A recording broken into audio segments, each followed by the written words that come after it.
Me desculpa, Pavanato, mas o seu chefe, o Bolsonaro, ele foi mal.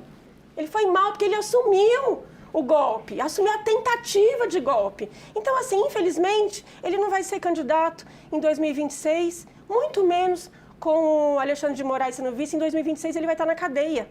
Bom, primeiro que algo que tem que ser deixado bem claro é que, diferentemente do Lula, que quando foi depor pelos casos de corrupção em que estava envolvido, estava nervoso e jogou, inclusive, a culpa na mulher falecida, o que é algo muito feio de se fazer, o Bolsonaro, ele é capaz de assumir tudo o que ele fez, porque tudo que ele fez estava dentro da lei e sem temor algum.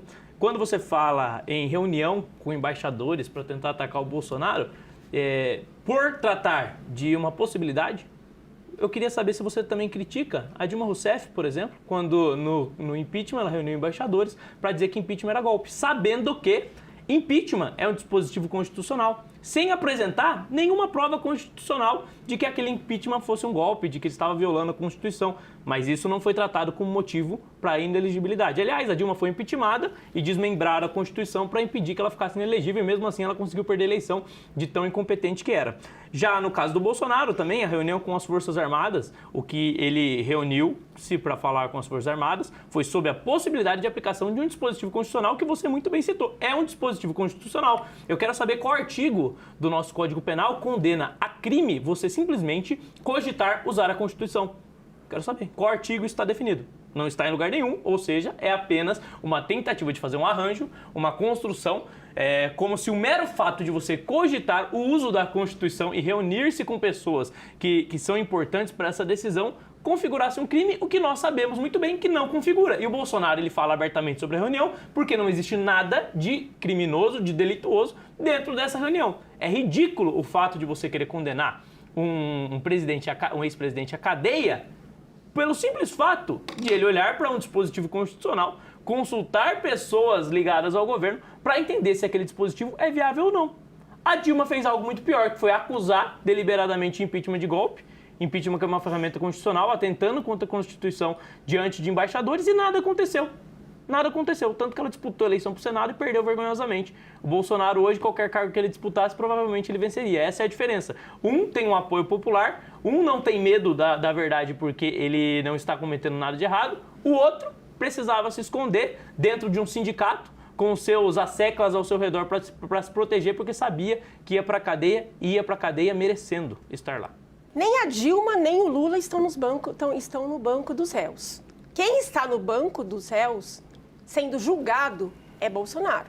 O que o Bolsonaro fez é um golpe à democracia no momento em que ele não assume o resultado das eleições, ele fica questionando o resultado das eleições, ele questiona o resultado das urnas e ele insufla o povo aí na frente dos quartéis, que agora, inclusive, ele está chamando de maluco todo mundo que foi nos quartéis.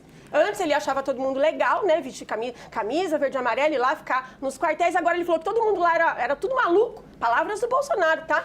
E aí, o que acontece? Ele vai e chama os comandantes das Forças Armadas e fala, precisamos estudar alternativas diante do fato. Que fato? Que fato que tem que estudar alternativa? Ele perdeu a eleição, o fato é esse. Ele não admitia que tinha perdido uma eleição. E ele queria estudar dentro da Constituição um dispositivo que é utilizado em guerras, em momentos totalmente fora da normalidade constitucional. E não existia essa... A não ser que o vereador ache que estava existindo uma anormalidade constitucional. Talvez o vereador ache houve a normalidade. Qual a normalidade que houve? Primeiramente, a partir do momento que você usa a justiça eleitoral e da boca de uma ministra você ouve de que estão sendo praticadas medidas excepcionais, significa que você está fugindo dos parâmetros constitucionais. Significa que você está vivendo um estado de exceção. E isso foi admitido pela própria Carmen Lúcia. Ela disse que o Brasil estava vivendo medidas eleitorais excepcionais. Quando você proíbe o presidente Bolsonaro durante a eleição de, por exemplo, dizer que o Lula defende o aborto, sendo que ele defende, e logo depois de eleito ele tomou medidas para poder facilitar o aborto no nosso país, você está interferindo no processo eleitoral e prejudicando. Quando você proíbe o presidente Bolsonaro de, durante a campanha, dizer que o Lula é ligado a ditaduras, é ligado ligada ao Nicolás Maduro, e depois de eleito o Lula traz com o tapete vermelho ditador para dentro do nosso país, você está interferindo ilegitimamente no processo eleitoral. Então foram diversas as medidas que foram adotadas durante a campanha, no sentido de cercear a opinião do presidente Bolsonaro e no sentido de dificultar a campanha da direita. Então não dá para dizer que foi uma eleição completamente parcial, porque não foi.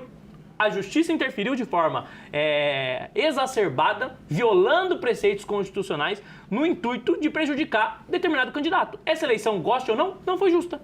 Não foi justa. Não foi 100% justa. E eu não tenho problema nenhum de afirmar isso. E veja que aqui eu não estou falando nada de urna, não estou falando nada aqui de sistema eleitoral. Eu estou falando da postura belicosa de uma justiça que deveria ser imparcial e não foi. E continua não sendo. E usa de supostas prerrogativas para perseguir alguém que é um desafeto.